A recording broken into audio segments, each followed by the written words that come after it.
I think यही 11वां lecture होगा। हम नागरिकता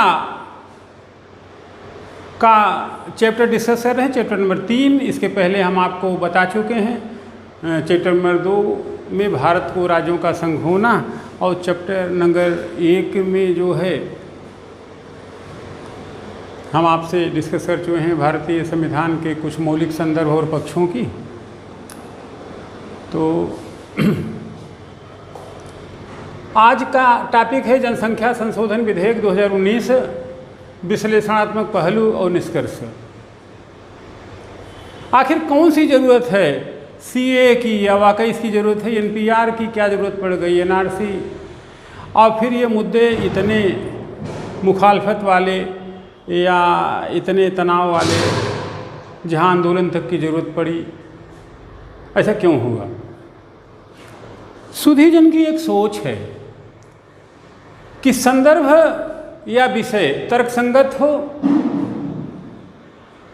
सोच सही हो, अच्छे विचार से हो, समय और स्थान और अवस्थिति देश काल परिस्थितियों के दृष्टिगत हो, तो कोई भी बात बुरी नहीं होती।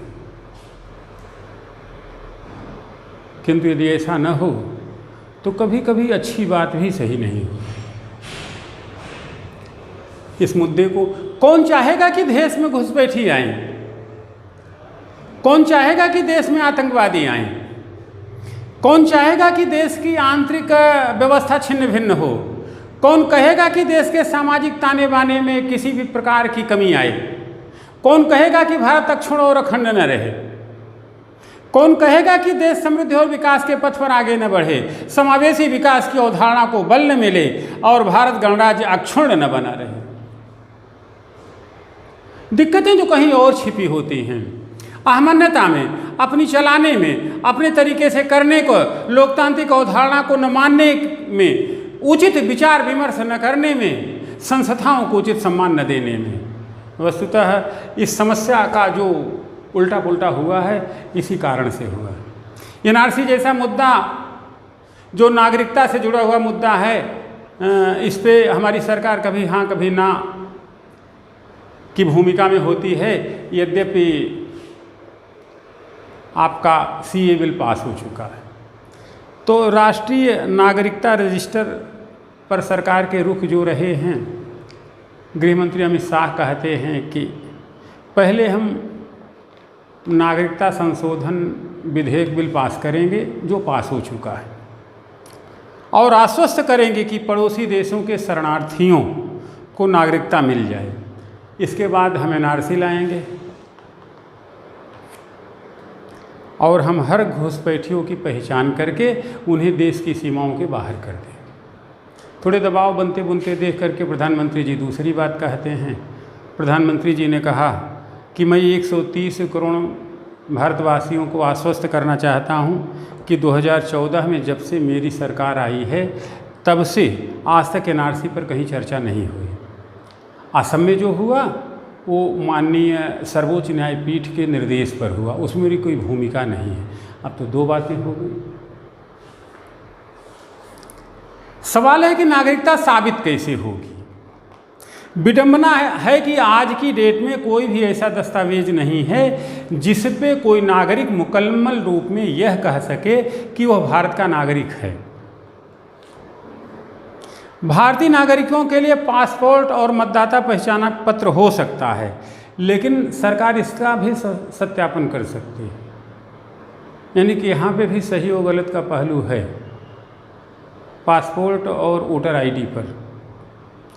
आधार कार्ड, पैन कार्ड और डीएल को नागरिकता का प्रमाण पत्र नहीं माना जा रहा है।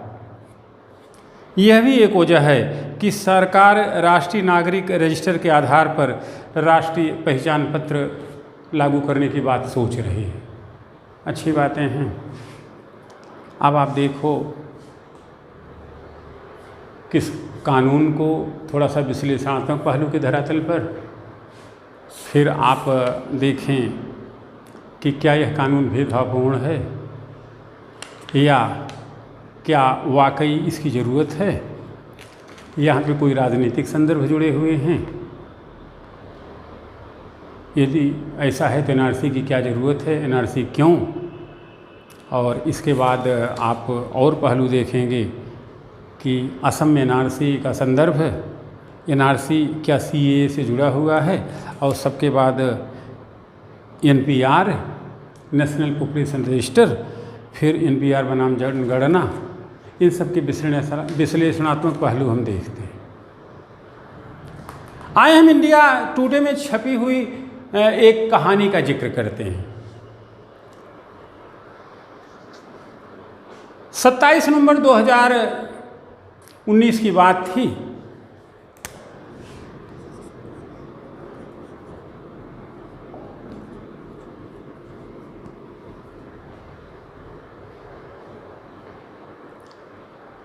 बांग्लादेशी टीम भारत में क्रिकेट खेलने आई थी।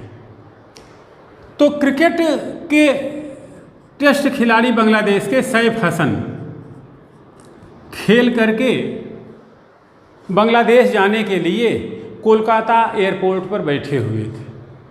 तभी उनको एहसास होता है कि हमारा वीज़ा तो 2 दिन पहले ही ख़त्म हो गया है, अब क्या हो। तो वीज़ा ख़त्म है, अब उनको जाना है तो एग्जिट क्लियरेंस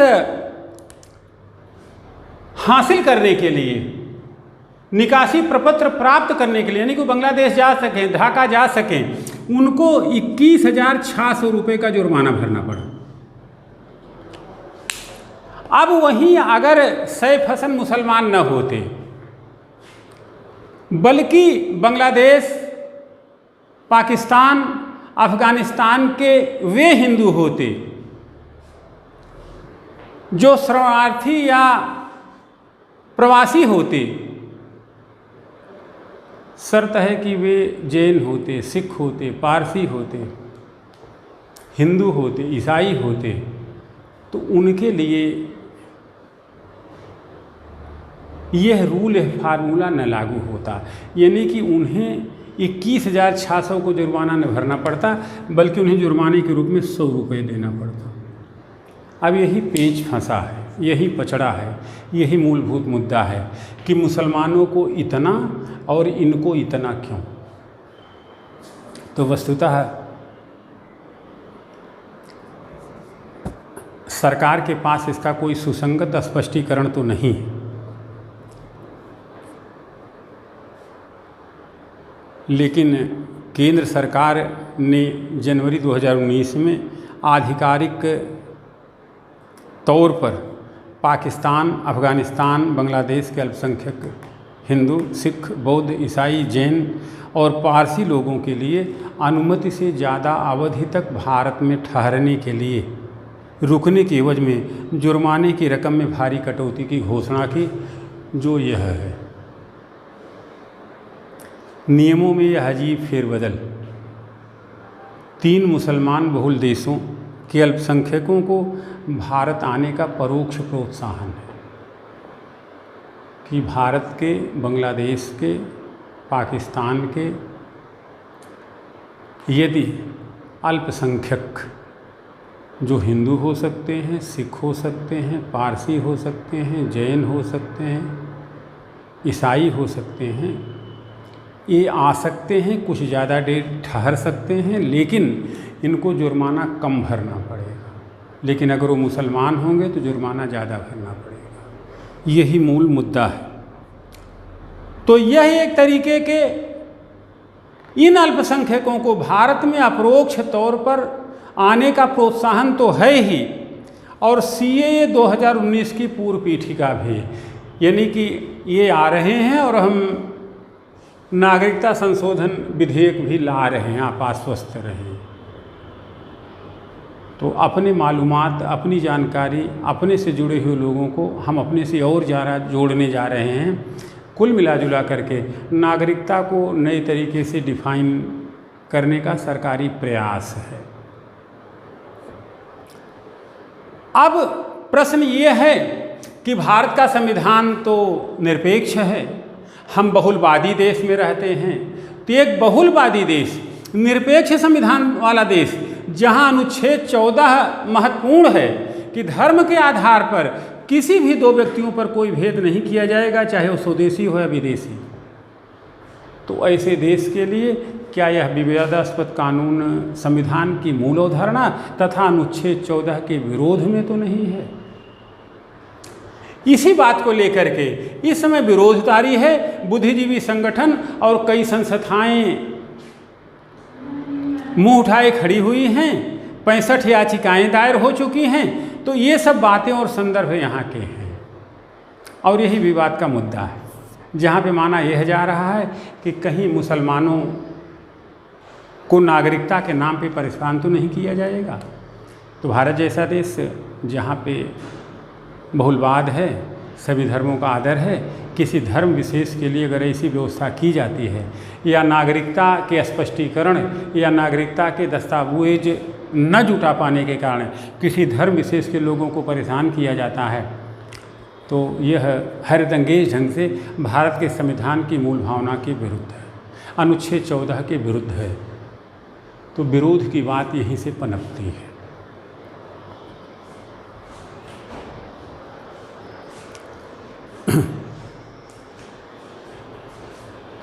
सन 2014 के बाद जब से सरकार ये भाजपा की नई मोदी नीति सरकार आई, तब से सरकार के सामने बवाल बट्टे समस्याएं तो ढेर सारी आई, लेकिन सरकार उनको आसानी से हल करती रही।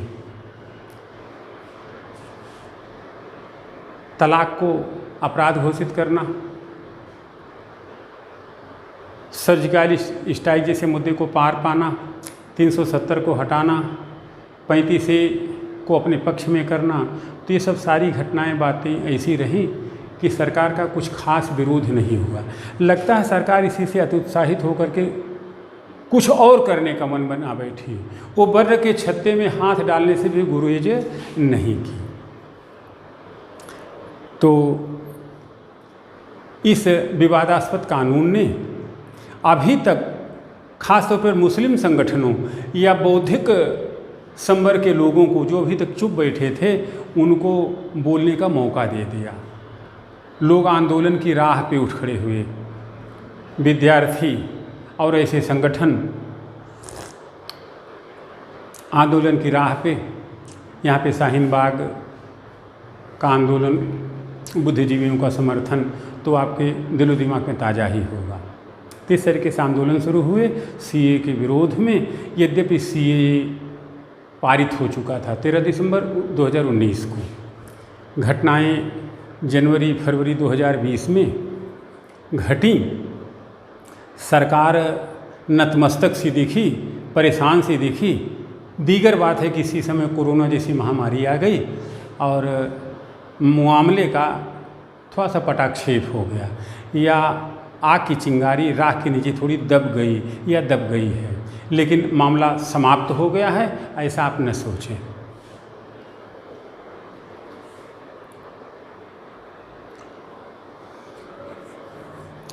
अब सवाल ये है कि विधेयक तो पारित हो गया, कानून बन गया, एक्ट बन गया, बहुमत के बल पर केंद्रीय गृह मंत्री शाह जी ने इसको पास भी करा लिया। जबकि होना तो ये चाहिए था कि मुद्दे पर पक्ष विपक्ष से चर्चा होती, बौद्धिक संस्थाओं से चर्चा होती। चूँकि 3 पड़ोसी देश भी थे जिनमें बांग्लादेश और अफ़गानिस्तान हमारा मित्र भी है, उनसे भी चर्चा होती। किसी से चर्चा किए बिना एक्ट अस्तित्व में आ गया। तो स्वाभाविक सी बात है कि हमारे मित्र देश जो बांग्लादेश और अफ़गानिस्तान, वह भी नाराज़ पड़े, मुस्लिम संगठन भी नाराज़ पड़े। चूँकि भारत की स्थिति थोड़ी सी इस समय अच्छी है, तो विदेशों से तो बहुत ज़्यादा दबाव की रणनीति नहीं आई, लेकिन ऐसा नहीं था कि बहुत आपके पक्ष में आवाज़ें उठना शुरू हो गई। तो सर्वानुमति तो बनी नहीं, बल्कि गृह मंत्री जी ने यहाँ तक ऐलान कर दिया कि मुस्लिम देशों में उत्पीड़न के शिकार करोड़ों अल्पसंख्यकों को आश्रय देने की भारत की नैतिक जिम्मेदारी के तहत यह किया गया है। हमसे अपना देश संभल नहीं रहा है, दूसरे देश की हम नैतिक जिम्मेदारी ले रहे हैं। अभिप्राय यह नहीं कि शरणार्थी जो गरीब हैं, परेशान हैं, उनका पक्ष न लिया जाए, किंतु देश की हालत जितना ख़राब है, उस ख़राब हालात के मद्देनज़र अगर आप किसी दूसरे देश के नागरिक और नागरिकता या इंटरनल मामले में दखल न दें तो कोई बहुत बुरी बात नहीं होगी।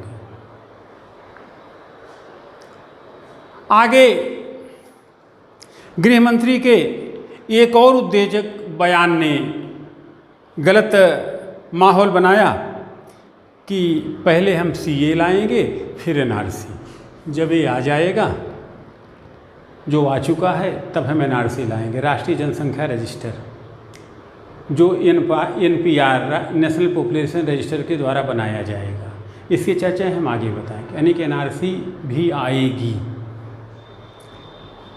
तो अब एनआरसी आएगी तो गृह मंत्री के इन शब्दों को आधार बनाकर सरकार के आलोचकों का कहना है कि सीए देश में सभी गैर मुस्लिम प्रवासियों को वैध करेगा। यानी कि अगर वो मुस्लिम नहीं हैं तो उनका प्रवास यहाँ पे वैध है, उनको नागरिकता मिलने की पूरी संभावना है एनआरसी के तहत। वैध करेगा, उसके बाद एनआरसी आएगा जिसका इस्तेमाल मुसलमानों को अलग थलग करने के लिए किया जाएगा। और इस तरह भाजपा का जो शीर्ष संगठन है, पितृ संगठन आरएसएस का, भारत को हिंदू राष्ट्र बनाने का सपना पूरा होता दिखेगा। यह भी कम पेंच नहीं है। भारत तो हिंदू राष्ट्र है ही नहीं, और अगर हिंदू राष्ट्र होता या बनना होता तो जब देश स्वतंत्र हुआ तो जनसंख्या का 85% भाग हिंदुओं का था। मुसलमान मात्र 4 करोड़ थे, जो अब 40 करोड़ में तब्दील हो चुके होते हैं। तो उसी दिन हिंदू राष्ट्र बन गया होता। लेकिन देश की और संविधान की और देश के संविधान निर्माताओं की, वरिष्ठ जनों की, देश के शुभचिंतकों की, भविष्य का संकेत पढ़ने वालों की सोच ऐसी नहीं थी। वो बहुलवादी समाज की रचना करना चाहते थे, इस नाते धर्मनिरपेक्ष संविधान की रचना हो। यहाँ पे हिंदू मुस्लिम जैसी कोई बात नहीं थी। तो कुल मिला जुला करके यह हिंदू राष्ट्र बनाने के सपने के तौर पर देखे गया, प्रोजेक्ट के तौर पर देखा गया। बवाल इस नाते भी मचा। इसे असम के एनआरसी के 6 महीने के भीतर लाया गया। अभी असम में एनआरसी राष्ट्रीय नागरिकता रजिस्टर बना है जिसमें 19 लाख लोग बाहर हो गए हैं। अब वो कहानी हम आपको बाद में बताते हैं। तो उसके बाद यहाँ सीए आ गया, उसी से उत्साहित होकर के। तो अब वहाँ 19 लाख लोग, लेकिन ध्यान रहे 19 लाख लोगों में 14 लाख हिंदू हैं, 6 लाख मुसलमान हैं। तो 6 लाख मुसलमानों को नागरिकता प्रूव करनी होगी, 14 लाख को तो मिल ही जाएगी। यानी कि 14 लाख लोग भाजपा के हो गए। डिटेल चर्चा थोड़ी देर बाद। तो 19 लाख लोग तो कहने के लिए अधर्म हैं, क्योंकि एनआरसी से 19 लाख लोग बाहर हुए हैं, लेकिन वस्तुतः बाहर हुए हैं 5 लाख लोग, क्योंकि 14 तो हिंदू हैं, उनको तो एनआरसी के तहत नागरिकता मिल ही जाएगी। 5 लाख लोग जो मुसलमान हैं, उन्हीं का भविष्य धर्म है। तो सीए को लेकर असहज भाजपा के कुछ सहयोगी ने सरकार को चेताया भी कि आप ऐसा न करें, नहीं तो सामाजिक ताना बाना बिगड़ेगा।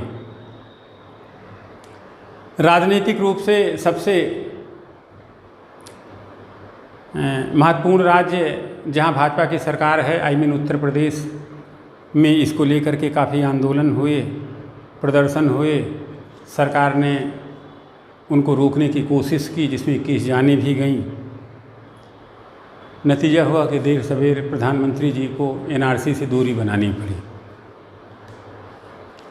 लेकिन सरकार के कदम पीछे खींचने के कुछ ही दिन बाद एक और घोषणा हो गई कि राष्ट्रीय जनसंख्या रजिस्टर तैयार होगा, एनपीआर, जो कानून के अनुसार एनआरसी निर्माण की। यानी कि एनआरसी का मुद्दा अभी दबा छुपा भी नहीं था, सरकार ने अगले आने लगी एनपीआर आएगा। एनपीआर का मतलब पूरे देश में जितने लोग हैं सबकी जानकारी।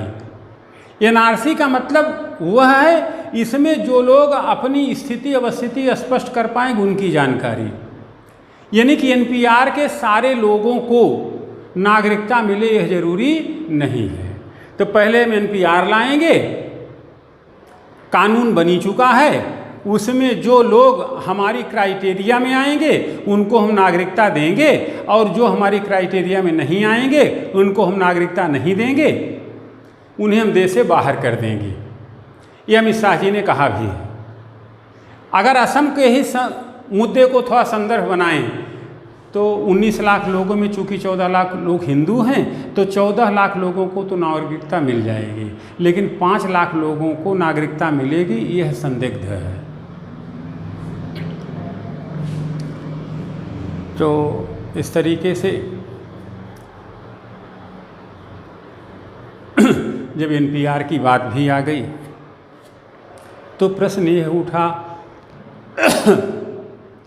कि जनसंख्या संशोधन विधेयक, राष्ट्रीय नागरिकता रजिस्टर एनआरसी, राष्ट्रीय जनसंख्या रजिस्टर एनपीआर, तीनों का संदर्भ कहीं न कहीं जनगणना और नागरिकता से है। तो इन तीनों को लाई जाने की क्या ज़रूरत है? ये तीनों क्यों इतने महत्वपूर्ण हैं? क्यों इतना भ्रम फैलाने के लिए? तो इन्हीं सब मुद्दों को आगे हम डिटेल में चर्चा करेंगे। पहला,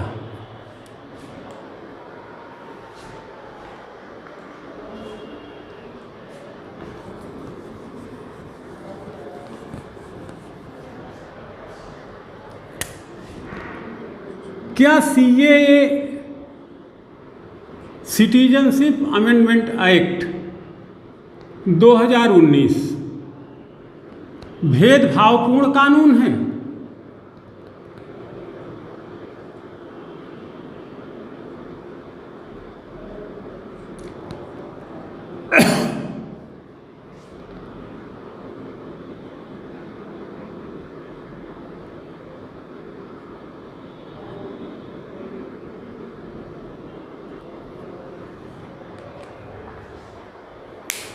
थोड़ी सी बात समझ लें।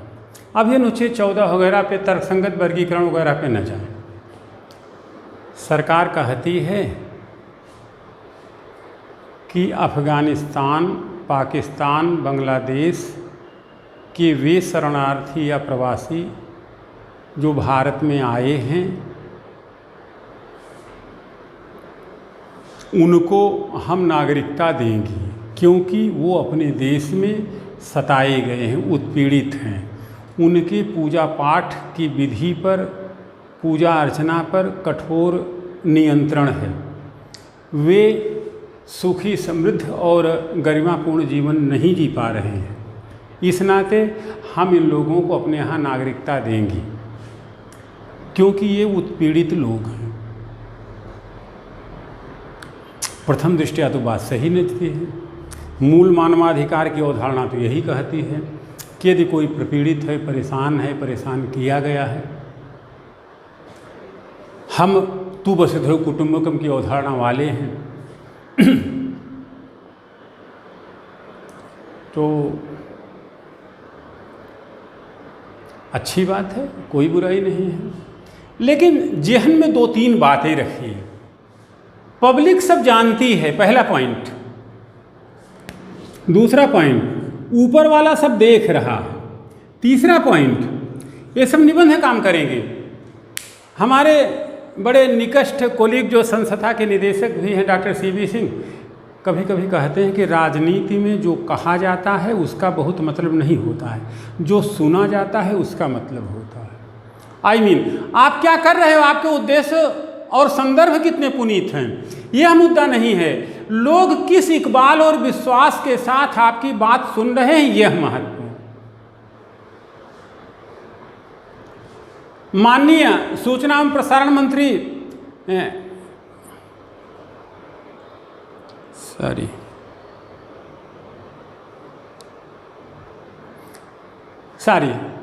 माननीय कानून मंत्री रविशंकर प्रसाद जी कहते हैं, सरकार की कहती है कि यह अंतर, यह विभेद वस्तुतः अनुच्छेद 14 धारित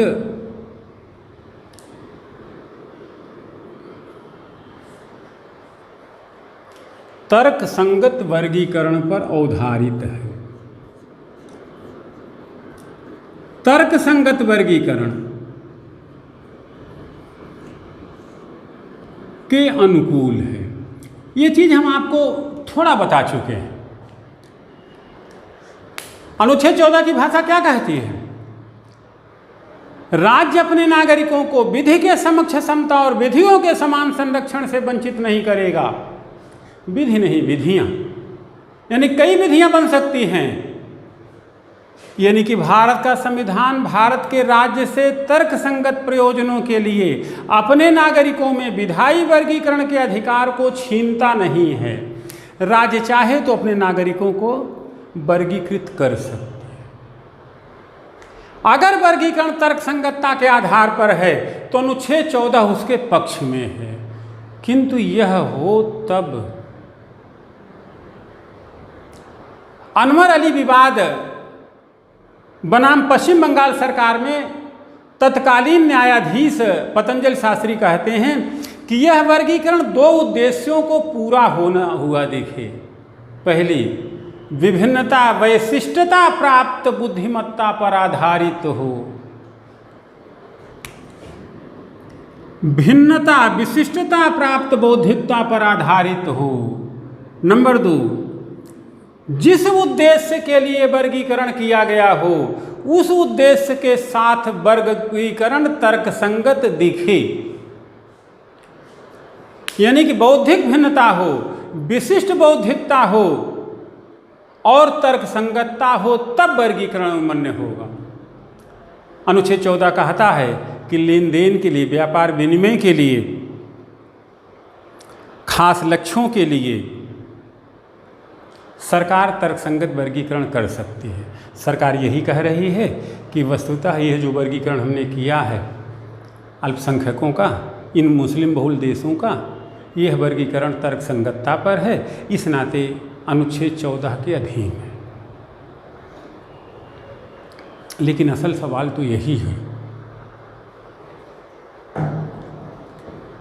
इसकी जरूरत है भी कि नहीं है, या यह वास्तव में तर्कसंगत है। कहते हैं लोकतांत्रिक शासन विश्वास और इकबाल पर चलता है। इस प्रश्न का तो कोई मुद्दा ही नहीं कि आप कितना अच्छा सोचते हैं। मुद्दा तो यह है कि सामने कितना अच्छा सुना जाता है। सवाल है विश्वास का, सवाल है इकबाल की कमी का, सवाल है सरकार की सोच के साथ निकटता न बना पाने का। सरकार सवाल है उस बौद्धिकता, उस मानवीय भावना का जो इस नियम के साथ बहुसंख्यक मुस्लिम समुदाय या विशिष्टता प्राप्त बौद्धिक लोग, वो साइंटिस्ट, साहित्यकार या कोई और हो सकते हैं, वो लोग कैसा सोच रहे हैं।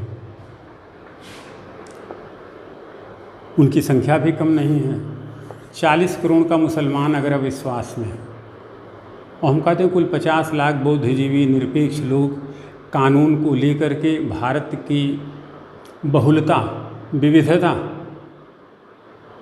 समावेशी सोच, धर्मनिरपेक्ष विचारधारा पर आघात मान रहे हो, तब तो सोचना पड़ेगा कि यह भेदभावपूर्ण है कि नहीं। दीगर बात है कि सरकार कहती है कि यह भेदभावपूर्ण नहीं है। अब इसको हम कुछ विशिष्ट व्यक्तियों के नज़रिए से देखते हैं। सरकार के इस फैसले या इस नज़रिए से पूर्व महाधिवक्ता हरीश साल्वे सहमति जताते हैं। कहते हैं कि ये ठीक है क्योंकि यह सीए का वर्गीकरण पर्याप्त तर्कसंगत है, बुद्धिपरक भिन्नता पर आधारित है, इस नाते सीए में कोई गड़बड़ी नहीं है। हालांकि आलोचक इससे असहमत है। आलोचक कहते हैं कि यह संविधान की मूल भावना के विरोध में है। इसी नाते इस संदर्भ में 65 याचिकाएं सुप्रीम कोर्ट में दायर की गई हैं। संविधान विशेषज्ञ सुभाष कश्यप कहते हैं कि कानून के पक्ष और विपक्ष में तर्क हो सकते हैं और निस्संदेह सभी मौलिक अधिकार तर्क संगत वर्गीकरण के अधीन हैं। अहम मुद्दा है कि हमारी अदालत इसे तर्क संगत वर्गीकरण या बौद्धिक भिन्नता पर मानेगी कि नहीं मानेगी। तो निर्णय अदालत का है, अदालत को करने दें। इस नाते इस पे सही और गलत का निर्णय हम न करके बल्कि अदालतों पे छोड़ दिया जाए। हालांकि संशोधन पारित होने से पहले संसदीय समिति को दिए गए अपने सुझाव में सुभाष कश्यप जी ने कहा था कि विशिष्ट धार्मिक समूहों का उल्लेख करने के बजाय यदि सताए गए अल्पसंख्यक शब्द की बात होती या शब्द का प्रयोग होता तो संविधान संशोधन के मकसद को मजबूत कानूनी और संवैधानिक आधार मिल जाता। यानी कि सुभाष कश्यप जी का कथन कि धार्मिक समूह का उल्लेख न करके बल्कि यह कहा जाता सताए गए अल्पसंख्यक जो इन देशों के हैं, तो थोड़ी सी बात सरकार के पक्ष में ज़्यादा मजबूत होती है। लेकिन सरकार यहाँ पे क्या कहती है कि यह बड़ा नामुमकिन बात है कि कोई पीड़ित व्यक्ति जो सताया गया हो पीड़ित देश से उचित डॉक्यूमेंट या दस्तावेज या अपने उत्पीड़न के पक्ष में कोई तथ्य प्रस्तुत कर सके, यह संभव नहीं है। इस नाते ऐसा नहीं किया गया। बातें थोड़ी मोड़ी सही भी हैं, लेकिन फिर भी सरकार को जनता की है, जनता की भावनाओं की कदर करने वाली बातों पे ज़्यादा ध्यान देना चाहिए।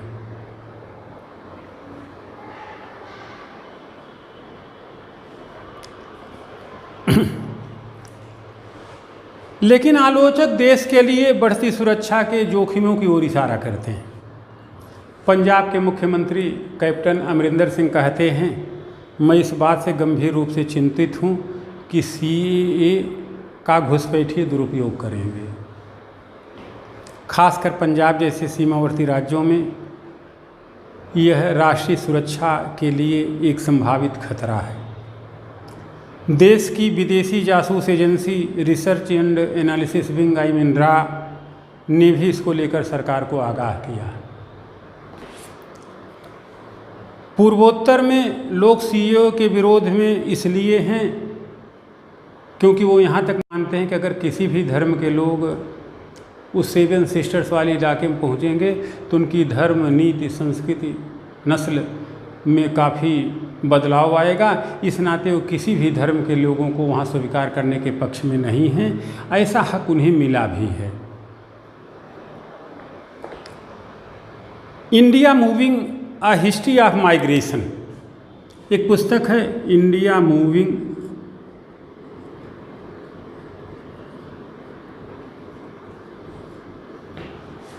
द हिस्ट्री ऑफ माइग्रेशन,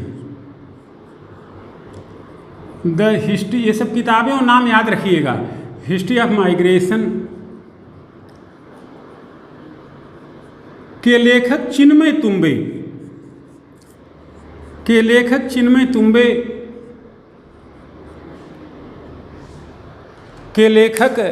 तुम्बे कहते हैं कि सीए से लोग इसलिए नाराज हैं कि कई अवैध प्रवासी आर्थिक कारणों से भारत में आए हैं और यह जरूरी नहीं कि उन्हें धर्म के आधार पर सताया ही गया हो। तो इससे तो खास धर्म और देश के सभी अवैध प्रवासियों को माफ़ी मिल जाएगी, आओ, कोई रोकी नहीं है। अगर वह जैन हैं, ईसाई हैं, पारसी हैं, जैन हैं, बौद्ध हैं, आओ, कोई रोक नहीं है। यह स्थिति उचित नहीं है। सरकार खुद को सही ठहराने के लिए अविभाजित भारत की यादों कि हमने कितना पाकिस्तानियों को यहाँ लिया, अविभाजित भारत की यादों और नैतिक दायित्वों की आड़ ले रही है। सरकार कह रही कि पश्चिम पाकिस्तान से आए 80 लाख से अधिक शरणार्थियों को हमने अपने यहाँ जगह दी, और जो बिना नागरिकता के अभी भी कश्मीर में रह रहे हैं, सीए उन्हें वैधता देगा। सीए के विरोधियों का कहना है कि अगर यह सही है तो सरकार ने म्यांमार के रोहिंग्या विद्रोहियों और श्रीलंका के तमिलों को यही सुविधा क्यों नहीं दी। Institute of peace and conflict studies, institute of peace and conflict studies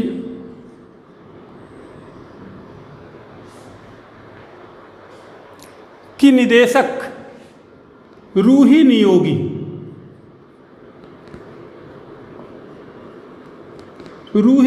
कहती हैं कि सीए की चुनिंदा व्यवस्था, ये सब याद रखिएगा, सीए की चुनिंदा व्यवस्था बांग्लादेश, पाकिस्तान और अफगानिस्तान के अल्पसंख्यकों और अन्य पड़ोसी देशों के उन्हीं धर्मों के लोगों के बीच फर्क करती है। यह उचित बात नहीं।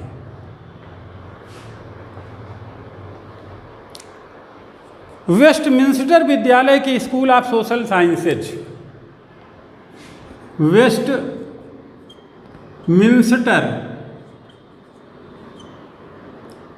विश्वविद्यालय के सोशल साइंस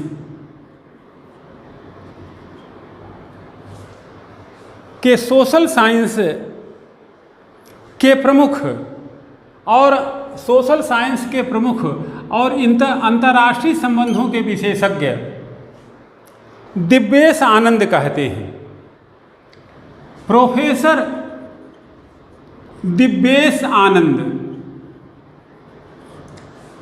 दिव्येश आनंद कहते हैं कि शरणार्थियों को दया या अधिकार आधारित वरीयता का कोई सबूत नहीं है। धर्मनिरपेक्ष बहुलवादी लोकतांत्रिक गणराज्य के लिए सीएए विभेदकारी है, धर्म आधारित नागरिकता की ओर प्रस्थान है। हालांकि सरकार की दलीलों को यदि सकारात्मक रूप में सोचें तो पूर्ववर्ती सरकारों ने भी देश में आने वाले चुनिंदा समूहों को नागरिकता की पेशकश की है। जैसे श्रीलंका से 4,61,000 तमिलों को 1964 से 2008 के बीच हमने नागरिकता दी है। तो कुल मिला जुला करके आपके चिन्मय तुम्बे की बात, रूही नियोगी की बात, इनकी बातों का सार संकलन और निष्कर्ष ये है कि भारत बहुलवादी देश है, धर्मनिरपेक्ष देश है, किसी धर्म के विशेष के संदर्भ में कोई खास कानून नहीं बना सकता है। एक संदर्भ और मुद्दा यह भी है कि जरूरी नहीं इन देशों से अफ़गानिस्तान, बांग्लादेश और पाकिस्तान से आए वाले अल्पसंख्यक यहाँ पे प्रपीड़न के कारण ही आए हों। हो तो यह भी सकता है कि वहाँ व्यापार व्यवसाय और पढ़ने के लिए आए हों, तो उन्हें भी यह सुविधा मिल जाएगी, जबकि वो सताए तो गए नहीं हैं। तो इस तरीके से चीज़ों को बहुत गहरे और समझदारी से समझने की ज़रूरत है। देश ज़रूरी है, नियम और कानून तो चलते रहते हैं। अब अगला मसला हम आगे की ओर बढ़ाने वाला लेंगे।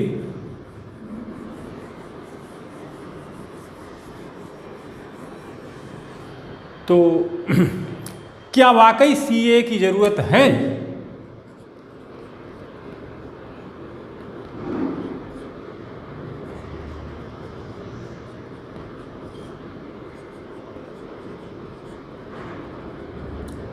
देखिए, यहाँ पे पर्सनली हम कहेंगे ऐसे किसी कानून की ज़रूरत नहीं। उत्तर संक्षिप्त है, फिर भी तो तकनीकी तौर पे चलें।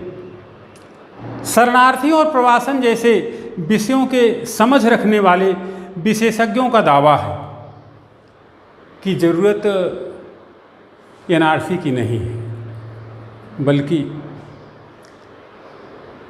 एक व्यापक नीति की आवश्यकता है जो भारत में नहीं है। UNHCR, United nation human refugee rights के अनुसार 2018 के अनुमानों के आधार पर भारत में 15 देशों के 1,95,867 शरणार्थी हैं। पर भारत दुनिया के उन चुनिंदा देशों में है जिनके पास कोई राष्ट्रीय शरणार्थी सुरक्षा नीति नहीं, कोई ढांचा नहीं है। इसने 1951 के संयुक्त राष्ट्र शरणार्थी संधि तथा 1967 के प्रोटोकॉल पर हस्ताक्षर भी नहीं किए। मामला इससे भी उलझता है, यहाँ शरणार्थी और अवैध अप्रवासी के बीच फर्क करने का कोई कानून या तंत्र भी नहीं। दक्षिण एशिया मानवाधिकार के कार्यकारी निदेशक रवि नायर कहते हैं, पारदर्शी कानूनी निर्धारण प्रक्रिया के बिना सीमा पार करने वाले प्रत्येक व्यक्ति के बारे में फैसले यदि बाबूगिरी से होने लगेंगे तो यह पूरी तरीके से उचित नहीं होगा। अब हम कुछ बातें आपको बताते हैं कि पहले तो सरकार प्रवासी, अवैध प्रवासी, शरणार्थी, घुसपैठिए की एक स्पष्ट परिभाषा क्यों नहीं करती है? इनके लिए कुछ एक ठोस नीति क्यों नहीं बनाती है? और सबसे बड़ी चीज़, सरकार तब कहाँ से होती है? ये भूत और प्रेत की शक्ल में सीधे गुड़गांव में तो गिर नहीं जाते हैं,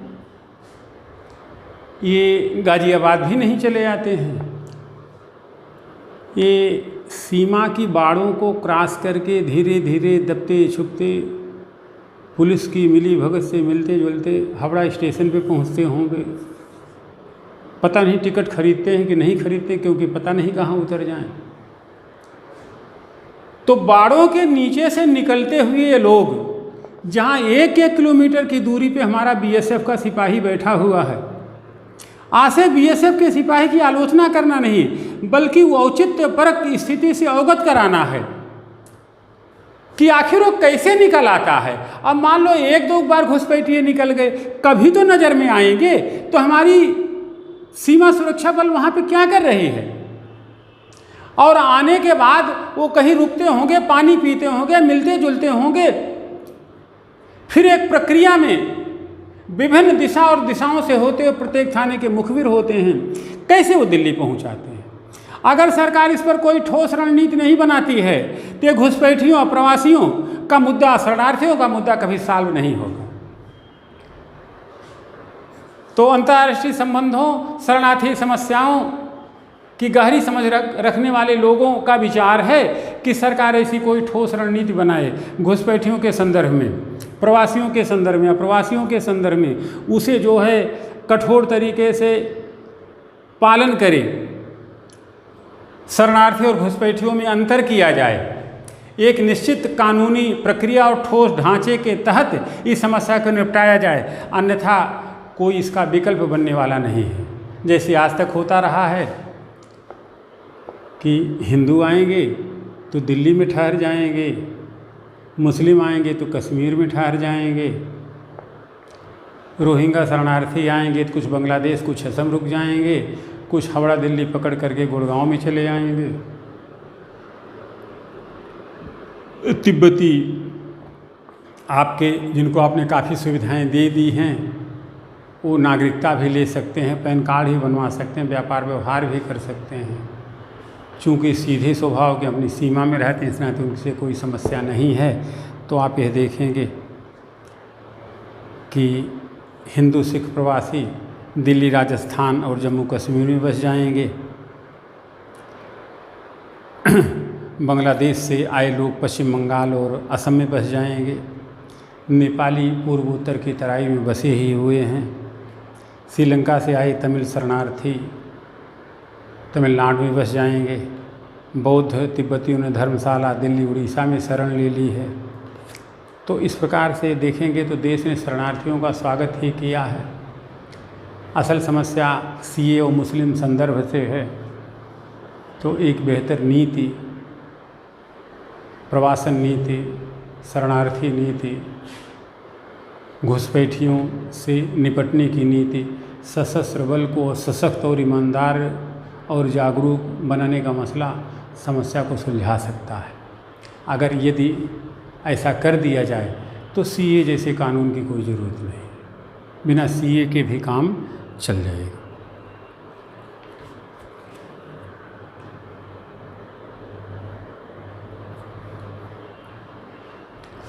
अब आगे मुद्दा हम डिस्कस करेंगे कि क्या सीए का कोई राजनीतिक संदर्भ भी है।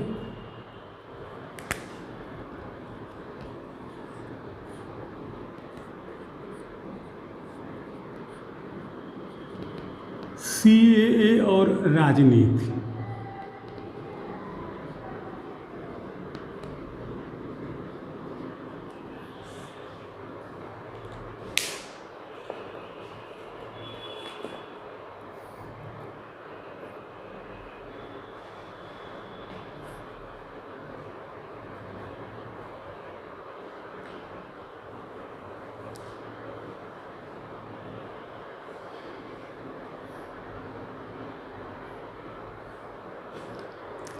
तो देखें, सच्चाई तो ये है कि सरकार का अल्पकालिक उद्देश्य है, अन्यथा मत मानिएगा, सरकार की आलोचना नहीं है। मोदी जी ने अपने टाइम पे कहा था कि हम 15 वर्ष तक मुख्यमंत्री के रूप में गुजरात में रहेंगे। आज फिर कह रहे हैं कि हम 2029 तक प्रधानमंत्री रहें। यह आनुवंशिक विधा से चुनी हुई शासन व्यवस्था तो है नहीं, और यदि ऐसा नहीं है तो आप दावे के साथ यह बात कैसे कह सकते हैं। सरकार का उद्देश्य किसी भी तरीके से सत्ता में बने रहना है जो लोकतांत्रिक शासन प्रणाली के विचार के अनुकूल नहीं है। आप इतना भविष्य नहीं सुनिश्चित कर सकते हैं, इतना भविष्यबोधी बात आप नहीं कर सकते,